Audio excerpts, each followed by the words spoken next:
Dan ini memang yang menjadi dasar dari munculnya dan berdirinya jam'iyah yang kita cintai, yaitu Jam'iyah Nahdlatul Ulama. Dulu ketika awal-awal embrio Nahdlatul Ulama itu didirikan, di mana Mbah Kiai Wahab Hasbullah sudah menjalin hubungan silaturahmi dengan rekan-rekan beliau. Ada di antaranya adalah Kiai Haji Mas Mansur, ada di antaranya adalah Kiai Haji Ajeng Sanusi, ada di antara mereka yaitu Kiai Haji Abdul Halim dan kiai-kiai yang lain. Sambung silaturahmi di antara beliau-beliau, sehingga ketika Mbah Kiai Wahab Hasbullah datang ke tanah air setelah beliau menimba ilmu dari Makkah Al-Mukarramah, beliau kemudian tetap sambung silaturahmi dengan saudara-saudara beliau, dengan rekan-rekan beliau. Di antaranya ada Kiai Haji Mas Mansur, kemudian ada di antaranya lagi adalah Kiai Haji Abdul Halim. Muncullah satu organisasi kemasyarakatan, organisasi keagamaan yang diberi nama dengan Nahdlatul Wathon, yang kemudian setelah itu muncul lagi satu gerakan yang dinamakan dengan Taswirul Afkar. Muncul berikutnya ada Nahdlatul Tujar, yang kemudian di situ Kiai Haji Abdul Wahab Hasbullah matur kepada Mbah Kiai Hasyim Asy'ari, bagaimana kita membentuk satu wadah, di dalamnya ada para ulama dengan satu himmah, dengan satu semangat, yaitu mempertahankan akidah Ahlus Sunnah wal Jamaah, memperjuangkan akidah Ahlus Sunnah wal Jamaah, mempererat hubungan silaturahmi di antara para ulama. Muncullah satu organisasi, satu jam'iyah yang kita damba-dambakan, yaitu Nahdlatul Ulama. Semuanya itu muncul barokah silaturahmi yang berawal dari silaturahmi kemudian diteruskan pada silatul afkar, sehingga silaturahmi di sini bukan hanya sekedar perkumpulan biasa, bukan hanya sekedar salam-salaman biasa, akan tetapi dilanjutkan dengan silatul afkar, sehingga muncul satu ide-ide yang brilian, ide-ide yang cemerlang untuk membentuk, membangun kemanfaatan, kemaslahatan untuk umat, bangsa, dan negara. Kalau kita melihat dari proses berdirinya jam'iyah yang kita cintai ini, Jam'iyah Al-Mubarakah, Jam'iyah Nahdlatul Ulama, silaturahmi yang dilakukan oleh para pendahulu-pendahulu kita, para ulama-ulama kita, ini diawali dengan rasa himmah yang luar biasa, didasari dengan semangat yang luar biasa. Semangat ini dinamakan dengan himmah. Himmah tentunya berbeda dengan ego. Kalau kita bicara masalah ego, maka itu adalah murni satu keinginan hati, satu keinginan manusia. Akan tetapi kalau ego tersebut memiliki goal atau harapan yang berbasis kemaslahatan, maka itu baru kemudian dinamakan dengan himmah. Sehingga bagaimana kita ini memanage ego yang kita miliki dengan ada dasar maslahah, sehingga ego yang kita miliki ini menjadi satu himmah. Dan orang tentunya bisa menjadi orang yang betulan, seorang wisudawan, kelak nanti bisa menjadi orang, menjadi generasi yang betul-betul orang. Kalau saat ini masih dikatakan setengah orang, atau mungkin orang masih orang-orangan, belum dikatakan sebagai rajulun hakikiyun, orang yang betul-betul orang, orang yang bisa mengorangkan orang, dan orang yang bisa menciptakan orang menjadi orang yang betulan. Bagaimana Resepnya, tanamkan himmah di dalam diri kalian. Maka himmah yang kita miliki ini menjadi satu dasar untuk kemaslahatan kalian. Ulama memiliki himmah yang tinggi, ini adalah harga mati. Seorang ulama harus memiliki himmah. Dan himmah daripada seorang ulama adalah ar-ri'ayah. Karena dikatakan himmatul ulama ar-ri'ayah. Ketika seseorang diposisikan dirinya sebagai seorang kiai, diposisikan dirinya sebagai seorang ulama, maka semangat yang harus ditanamkan di dalam dirinya adalah ar-ri'ayah, yaitu ngayomi. Ngayomi. Ini harga mati. Kalau ada seorang ulama atau dia diangkat menjadi seorang kiai, karena memang sekarang ini kalau dikatakan kiai itu macam-macamnya banyak sekali, atau varian daripada seorang kiai itu banyak sekali. Muncul ada satu varian kiai yang baru, yaitu kiai ber-SK. Sehingga kalau nanti SK-nya itu sudah tidak ada, maka dia tidak bisa menjadi seorang kiai lagi.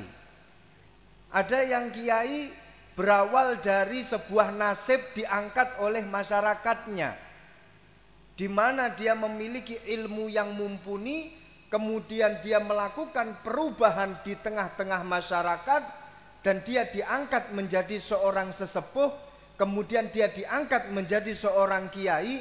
Ini bisa dikatakan sebagai kiai nasib.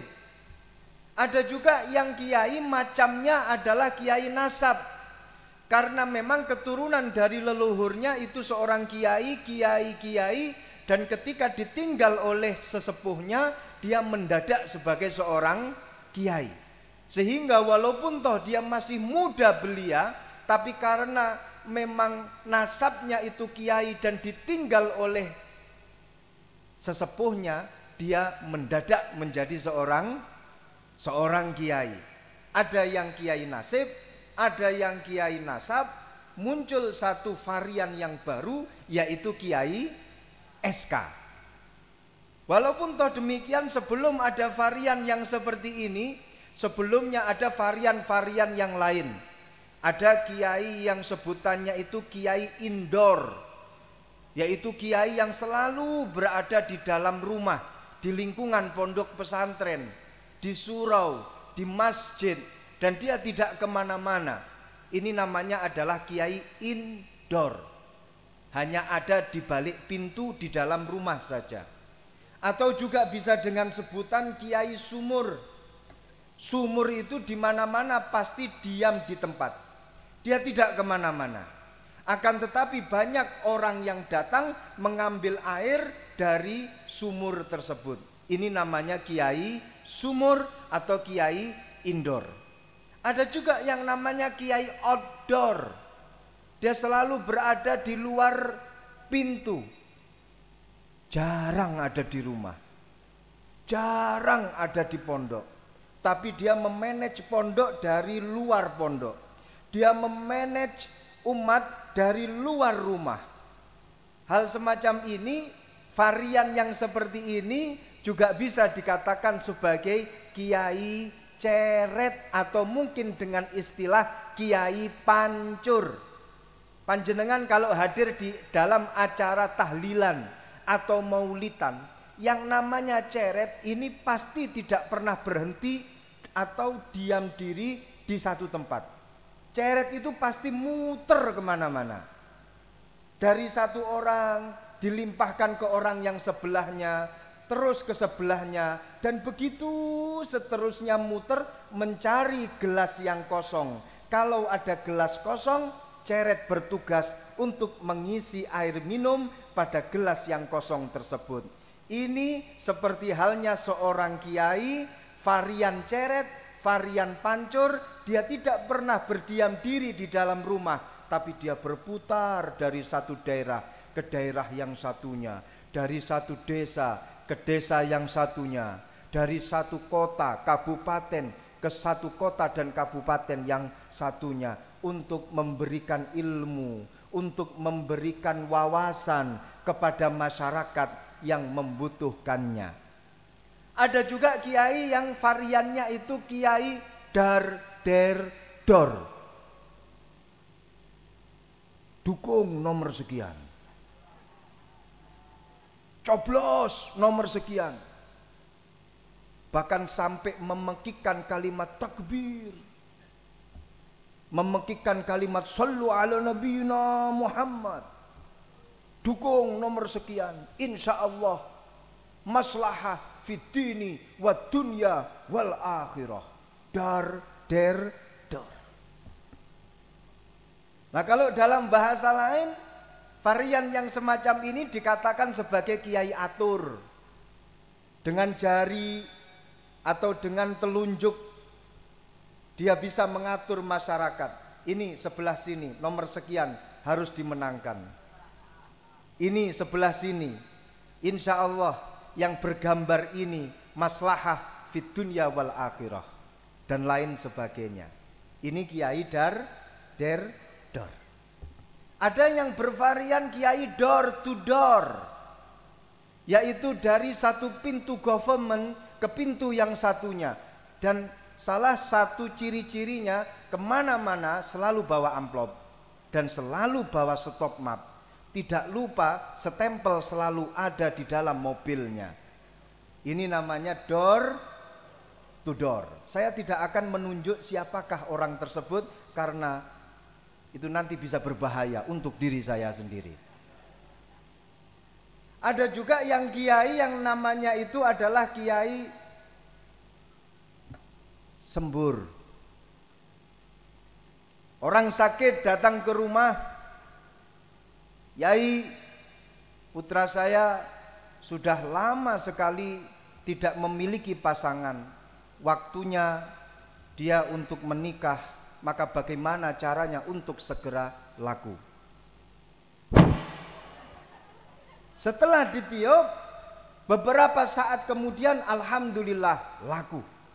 Kiai, anak saya sakit, datang bawa air minum, sembur lagi, sembuh setelah itu. Ada satu varian yang begitu luar biasa, membahayakan bagi sekelompok pihak, yaitu kiai kasur yang sering berganti-ganti kasur, pindah-pindah kasur, tidurnya dari satu kasur ke kasur yang satunya. Yang hadir di sini insya Allah adalah kiai yang penuh dengan barokah, apapun variannya.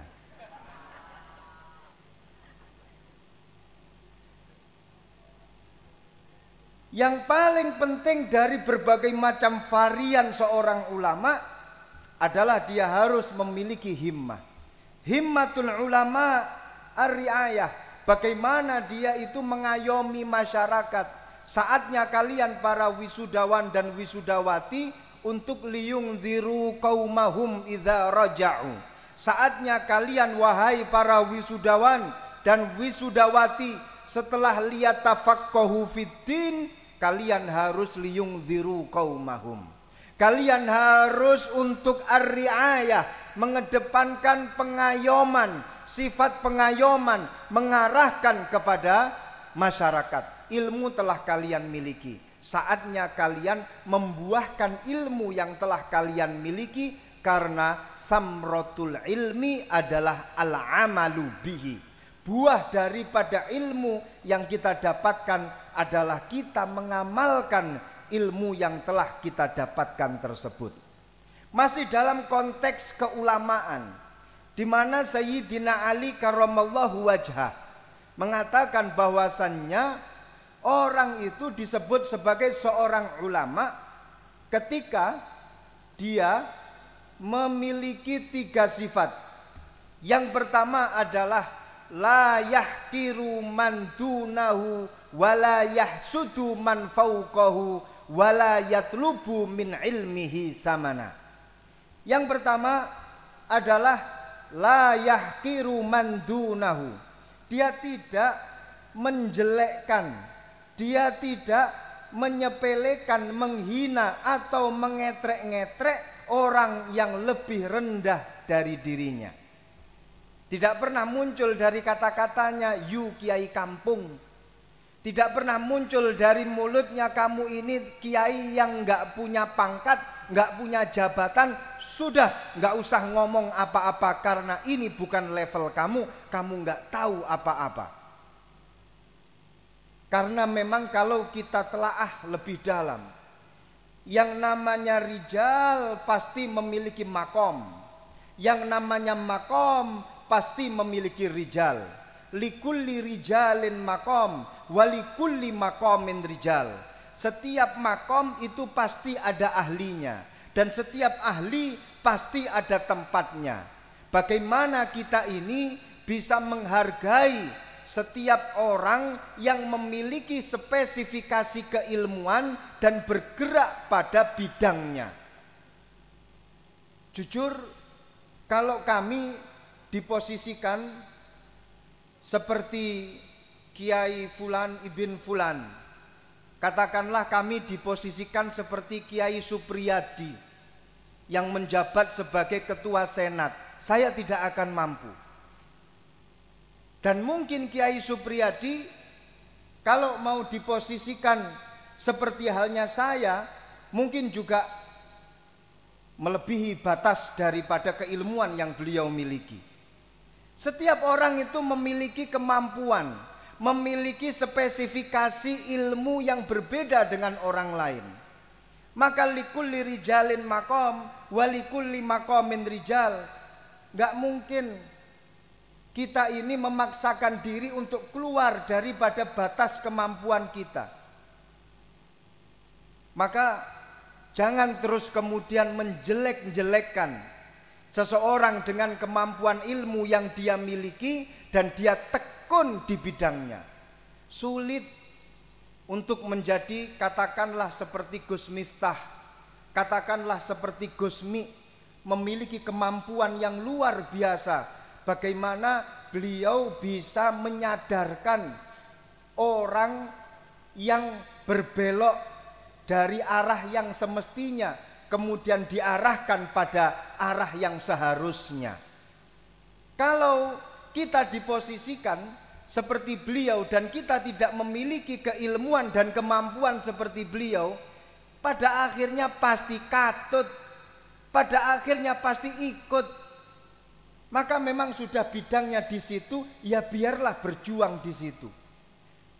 Sulit ketika kita tidak memiliki kemampuan dan wawasan dan juga tidak memiliki hati yang kuat ketika bertarung di dunia politik. Kemudian secara instan kita masuk di dunia politik, pasti stroke mendadak beberapa saat setelah masuk di dalam partai politik. Maka bukan sembarangan orang. Biarlah mereka berjuang di dunia politik, biarlah mereka berjuang di dunia yang gemerlap, biarlah mereka berjuang di dunia pertanian, di dunia pedesaan, di dunia perkampungan, di dunia urban. Maka ketika dia memiliki semangat himmah ar-riayah kepada masyarakat, dia masih berpatron pada yang namanya seorang ulama. Wala yahsudu man fauqahu, kata Sayyidina Ali karramallahu wajah. Dan dia tidak mengolok-ngolok pada orang yang lebih tinggi pangkatnya, yang lebih enak nasibnya. Terkadang ada orang yang mengatakan ketika bertetanggaan dengan seorang kiai yang lain, kebetulan Kiai A sering kedatangan tamu, berkatnya banyak, hadiahnya banyak, dan dia selalu mendapatkan berkat. Kemudian tetangganya sama sekali dia hanya berkutat di masjid, di musola, tidak ada orang yang nyambangi, tidak ada orang yang bertamu pada dirinya. Terus kemudian dia menghasut, ini pasti kiai Karena banyak orang yang datang dunianya melimpah, ini pasti ada hubungan perjanjian dengan Nyi Roro Kidul. Ini pasti punya perjanjian dengan para tuyul. Ketika dia mengucapkan hasud semacam ini, maka kata Sayyidina Ali karramallahu wajhah, dia bukan termasuk golongan daripada ulama. Dan yang ketiga, ini yang paling sulit, wala yatlubu min ilmihi samana. Dan dia tidak pernah menarib, dan dia tidak pernah mematok fee-nya berapa ketika diundang menjadi seorang penceramah. Dia tidak melihat seberapa tebal amplop yang dimasukkan ke dalam kantongnya, tapi yang dia kedepankan adalah keikhlasan. Dan ini yang menjadi barokah yang sampai saat ini kita rasakan. Ini yang menjadi satu hikmah yang sampai sekarang kita rasakan. Bukan kita yang melakukan, tapi siapa? Para founding father kita, para pendahulu kita. Coba kita bayangkan, Mbah Kiai Hasyim Asy'ari silaturahmi sampai ke Cirebon, silaturahmi sampai ke Gresik, silaturahmi sampai ke Madura, sampai ke Tapal Kuda, pakai uangnya sendiri. Mbah Kiai Wahab Hasbullah sampai ke Sumatera, sampai ke luar Jawa, dengan duitnya siapa? Dengan duitnya sendiri, dan tidak mengharapkan upah dari setiap perjuangannya. Masya Allah, para pendahulu kita begitu luar biasa. Bahkan kisah yang sangat viral saat ini yang kita temukan di media-media sosial, suatu ketika Mbah Kiai Sahal Mahfud mendapatkan satu tugas untuk menghadiri satu acara musyawarah di satu tempat hotel berbintang 5. Kemudian beliau langsung datang masuk ke dalam resepsionis. Di resepsionis dia membayar hotel sendiri. Panitia datang kepada beliau, Kiai, biar kami saja yang membayar. Ora usah, aku sik duwe duit dhewe. Aku orang gawe duit TNO, aku sik duwe duit. Mbah Kiai Sahal Mahfud. Satu riwayat kisah yang saya dengar, Allahu yarham Mbah Kiai Mahrus Ali itu pernah melafalkan waqaftu nafsi ilal ummah, waqaftu nafsi ila nahdlatil ulama. Saya mewakafkan diri saya untuk umat, saya mewakafkan diri saya untuk nahdlatil ulama.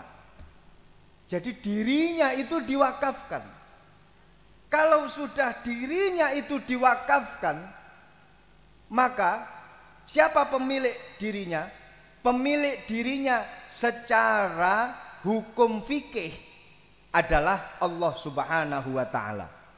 Ketika orang mewakafkan sebongkah tanah, ketika orang mewakafkan masjid, apakah seorang wakif atau yang mewakafkan itu memiliki masjid tersebut? Tidak. Tidak bisa memiliki maukuf atau barang yang diwakafkan. Pemiliknya adalah Allah Subhanahu wa ta'ala. Nah, ketika dirinya itu sudah diwakafkan kepada Nahdlatul Ulama, maka pemilik dirinya dan segala aktivitasnya itu adalah milik Allah Subhanahu wa ta'ala dan disalurkan pada objek wakafnya, yaitu umat dan Nahdlatul Ulama. Makanya kalau saya dan mungkin juga kiai-kiai yang lain yang hadir di tempat ini, enak kalau izin kepada istri, Bu, mau ada acara NU. Walaupun toh acaranya itu sampai jam 2 malam atau bahkan sampai subuh, alasannya tepat. Ketika istri ngomel, kita pulang ke rumah, kenapa sampai malam hari, kenapa sampai subuh nggak pulang-pulang? Karena aku sudah mewakafkan diriku kepada Nahdlatul Ulama. Maka kamu tidak bisa memiliki diriku, karena diriku adalah milik Allah Subhanahu wa ta'ala. Ini mungkin menjadi satu kunci, rumus Bagaimana agar kita bisa keluar dari rumah dengan aman, nyaman, dan tidak mendapatkan omelan dari pasangan kita. Mungkin kalau panjenengan berani, silahkan dicoba. Mbah Kiai Mahrus Ali itu estu para kiai. Menurut saksi mata, tetangga-tetangga sebelah dan juga warga desa, kalau beliau baru mendapatkan baru pulang dari acara-acara NU, entah itu pelantikan, entah itu mengisi pengajian, entah itu mengisi apapun kegiatan-kegiatan NU, dan kemudian diamplopi oleh panitianya, amplop itu masuk ke dalam saku jasnya. Setelah nyampe rumah, jas dicantolkan, amplop diambil, kemudian isinya diambil, amplopnya dibuang. Sama seperti kita. Cuman setelah itu, ini yang berbeda. Isi amplop dibagikan kepada masyarakat sekitar, dibagikan para fuqara dan masakin, dibagikan kepada orang-orang yang membutuhkan. Ini saksi mata. Nah, ini kan bedanya dengan kita. Kita dapat pesangon dari panitia, kita dapat pesangon dari jamaah, pulang dari rumah, pulang ke rumah, kemudian amplop kita buang, isi amplop kita ambil, kita simpen, itu yang namanya isi amplop. Itu kalau beliau mendapatkan undangan pengajian, undangan pelantikan. Kalau ngisi undangan ceramah atau orasi ilmiah di perguruan tinggi Nahdlatul Ulama, saya belum pernah dengar cerita beliau melakukan hal semacam ini. Wallahu a'lam bishawab setelah itu. Jadi dari sini kita lihat apa yang beliau lakukan semuanya itu karena la yatlubu min ilmihi samana. Apa yang beliau lakukan ini semuanya berdasarkan ikhlas dan betul-betul khidmah kepada umat. Sering saya katakan, orang kalau melakukan sesuatu dengan dasar khidmah, konsekuensinya itu adalah barokah. Kalau orang melakukan sesuatu, niatnya itu adalah kasab atau bekerja, maka konsekuensinya adalah gaji atau upah. Ada satu kaidah, dan kaidah ini betul-betul saya coba merangkai sendiri. Panjenengan lihat di Google itu, wallahu a'lam ada apa enggak, bahwasannya al-kasbu yatarattabu fihi al-ujrah wal khidmah tatarattabu fiha al-barokah. Yang namanya bekerja, konsekuensinya itu adalah gaji. Seorang dosen dilihat dari berapa SKS-nya dia mengajar. Semakin banyak dia punya jam, semakin besar gaji yang akan dia dapatkan. Seorang EO masang terop, masang sound system, ini juga dilihat seberapa lama acara ini. Semakin lama acara ini berlangsung, semakin menjadi satu upah besar untuk EO yang menyelenggarakan acara ini. Lek sampeyan gak percaya, takon kepada bagian sound system. Betul? Kalau acara ini berlangsung sampai 2 hari, seneng dek. Job-joban tambah. Ini kalau kita berbicara kerja. Tapi kalau kita berbicara khidmah, maka tidak akan ada rumus di dalam yang namanya hasil daripada khidmah tersebut, yaitu adalah barokah. Karena barokah itu rumusnya itu cuma satu dan paten. Apa itu? Min haitsu la yahtasib. Lek enek alhamdulillah, lek gak enek naudzubillah, gitu tok. Ketika diundang mulih ono berkate alhamdulillah. Kemudian kalau diundang pulang nggak ada apa-apanya, ya paling cuma naudzubillah gitu tok. Cuman gitu tok. Nah, barokah ini alhamdulillahnya menjadi rumusnya Allah Subhanahu wa taala. Min haitsu la yahtasib. Sehingga dengan demikian apa yang kita lakukan semuanya bergantung pada kehendak Allah. Dan kita yakin Allah pasti akan membalas lebih besar, lebih mulia, lebih agung dari segala sesuatu yang kita lakukan. Kalau ini kita gabungkan, ketika orang itu bekerja dengan niatan khidmah, maka kita akan mendapatkan dua-duanya. Menjadi seorang dosen, dia satu sisi bekerja karena ada SK-nya, SK sebagai dosen, SK sebagai dosen tetap, tapi satu sisi dia berkhidmah untuk IAINU, dia berkhidmah untuk NU, dia berkhidmah untuk umat. Maka apa yang dia dapatkan yang awalnya menjadi sebuah gaji, maka itu nanti akan menjadi satu gaji yang penuh dengan berkah. Makanya niatnya harus double. Niat kerja oke, manusiawi. Yang kedua adalah niat berkhidmah. Ini menjadi satu khususiyah untuk kalian. Akan tetapi resikonya dan konsekuensinya harus diterima dengan lapang dada. Ketika IAINU belum sempat membayar gaji pas sesuai dengan tanggal gajian, ya ojo ngeluh, gitu loh. Karena ada sisipan khidmah di situ. Demikian juga bagian EO atau tukang sound system, ketika bayare rodok telat, ya ojo ngeluh. Krono selain kerja, ya mbantu IAINU. Krono selain kerja, ya mbantu umat. Semisal arepe diutang ya kudu monggo, ngomongnya semacam itu. Karena dua-duanya ini sudah diniatkan di dalam hatinya.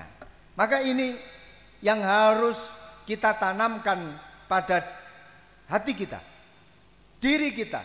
Ketika kita berkhidmah di masyarakat, kedepankanlah nilai-nilai khidmah yang ikhlas. Ini yang dilakukan oleh para founding father kita. Ini yang dilakukan oleh para pendahulu-pendahulu kita. Kalian sebagai para wisudawan dan wisudawati harus mengetahui segala sesuatu yang menjadi asas basis khidmah para founding father kita. Kalian belajar di Institut Agama Islam Nahdlatul Ulama. Sudah menjadi kewajiban kalian untuk mengikuti perjuangan para sesepuh-sesepuh Nahdlatul Ulama. Kalian sebagai generasi penerus harus betul-betul melakukan apa yang menjadi prinsip dan petuah para pendahulu-pendahulu kita, pendahulu-pendahulu Nahdlatul Ulama. Mbah Kiai Hasyim Asy'ari betul-betul sudah menerawang jauh ke depan. Apa terawangan beliau? Dalam kitab Adabul Alim wal Muta'allim, beliau dawuh, la khaira fi ummatin idza kana abna'uha juhala, wala khaira fi ummatin illa bil ilmi. Bagi Hasyim Asy'ari niku dawuh, tidak ada kebagusan bagi sebuah bangsa, bagi sebuah umat, kalau generasinya adalah generasi-generasi yang bodoh. Wala tasluhu ummatun illa bil ilmi. Dan tidak akan pernah ada kemaslahatan di dalam satu umat, di dalam satu bangsa, kecuali dengan ilmu. Kecuali dengan ilmu. Makalah ini, kaidah ini, Singapura menerapkan. Bagaimana Singapura mengatakan science is life. Bagaimana Singapura mengatakan bahwa knowledge is life. Ilmu, wawasan, pengetahuan itu adalah kehidupan. Yang artinya bagaimana? Mereka tidak akan bisa merasa hidup kecuali dengan ilmu. Nah, Kita ini sering kali mendengar ketika ada tamatan dari sebuah perguruan tinggi, dia membawa satu lembar ijazah. Muncul satu pertanyaan, akan kau apakan ijazah itu? Akan kau apakan setelah kamu 4 tahun belajar di perguruan tinggi itu? Jawabannya, agar saya bisa bekerja, agar saya bisa memasuki lowongan-lowongan kerja, agar saya bisa mendapatkan jabatan-jabatan yang saya inginkan. Jauh dari apa yang telah dikatakan oleh para pendahulu negara kecil yang ada di sebelah kita, yaitu Singapura. Dia mengatakan bahwasannya kehidupan kita itu bergantung dengan ilmu. Kalau kita cermati lebih dalam apa yang dikatakan oleh Singapura dan apa yang dikatakan oleh Hadratus Syekh Mbah Kiai Hasyim Asy'ari, pelek dengan apa yang ada di dalam kitab Ta'limul Muta'allim. Syekh Al-Imam Az-Zarnuji mengatakan bahwasannya al-jahil kal mayyit. Semuanya pasti sudah paham. Orang yang bodoh itu seperti mayit. Barang siapa yang tidak punya ilmu, maka dia mati sebelum kematian datang pada dirinya. Ini kan sudah tampak jelas bahwa yang dinamakan dengan ilmu itu adalah ruh kehidupan dia dalam bermasyarakat, dalam bersosial, dalam berbangsa dan bernegara. Itu ruhnya itu adalah ilmu. Hidupnya bangsa dan hidupnya negara itu bergantung pada ilmu. Ini dikatakan oleh Hadratus Syekh Mbah Kiai Hasyim Asy'ari. Nah, kalian tugasnya adalah mengimplementasikan apa yang didawuhkan oleh Mbah Kiai Hasyim Asy'ari. Beri kehidupan kepada masyarakat dengan menebar kemaslahatan, kemanfaatan, dengan dasar rahmatan lil alamin kepada masyarakat. Maka itu sama saja kalian menghidupkan masyarakat, menghidupkan bangsa dan negara. Hadirin hadirat yang dimuliakan Allah Subhanahu wa taala, yang terakhir kami akan menyampaikan kepada kalian harus percaya diri. Percaya diri. Self confidence itu harus ada di dalam diri kalian. Kami tidak mau,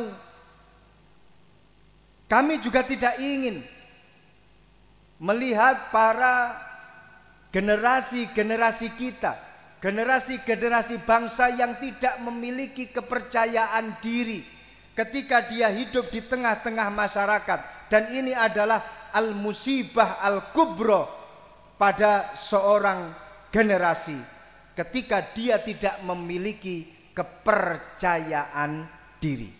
Kalian sudah memiliki semuanya. Kalian di Nahdlatul Ulama sudah memiliki semuanya. Ketika kalian masuk ke dalam Jam'iyah Nahdlatul Ulama, semua kunci kesuksesan bangsa, negara, dan umat yang ada di Indonesia itu sudah ada di dalam Jam'iyah Nahdlatul Ulama. Masalah ekonomi, kita memiliki LPNU, Lembaga Perekonomian Nahdlatul Ulama. Kunci perekonomian ada di dalam Nahdlatul Ulama. Ketika berbicara masalah sodakoh, zakat, bagaimana pengelolaannya, kita punya Lazisnu. Ketika berbicara tentang keguruan, tentang kelembagaan, kita ada LP Ma'arif.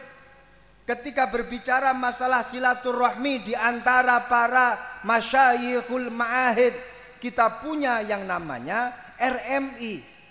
Ketika berbicara masalah kemaslahatan hukum dan peradilan, kita punya yang namanya LBHNU. Ketika berbicara masalah pergerakan para pemuda dan pemudi, kita punya Ansor, kita punya fatayat, kita punya muslimat, kita punya ibnu, kita punya IPPNU dan lain sebagainya ada di dalam Jam'iyah Nahdlatul Ulama. Maka kita harus percaya diri. Dan kalian berada di dalam wadah tersebut, kalian belajar dalam wadah tersebut.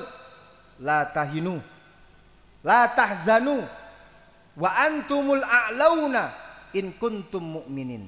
Wa la tahinu, wa la tahzanu, wa antumul a'launa in kuntum mu'minin.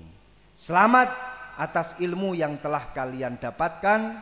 Selamat atas barokah yang insya Allah kalian dapatkan dan mengalir terus menerus ila yaumil qiyamah. Selamat berwisuda dan selamat untuk melanjutkan pada jenjang yang lebih tinggi. Kami ucapkan terima kasih. Jazakumullah ahsanal jaza wal afu minkum. Wassalamualaikum warahmatullahi wabarakatuh.